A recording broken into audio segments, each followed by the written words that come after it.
ada satu soalan, dia kata telinga tu gatal sangat, nak buat macam mana doktor?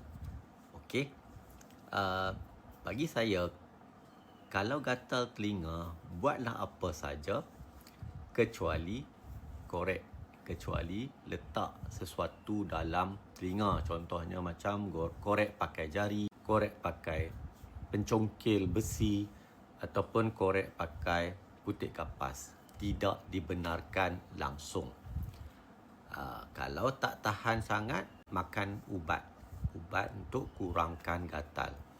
Kalau boleh tahan, mungkin boleh buat macam tarik-tarik sikit ke, ataupun kita boleh kuis-kuiskan sikit. Sebab ada tarik telinga dalam tu yang dia keluar sikit demi sedikit, maka kita akan rasa macam gatal. So boleh kuis sikit dengan jari, ataupun pakai tisu lap sedikit di dalam lubang telinga.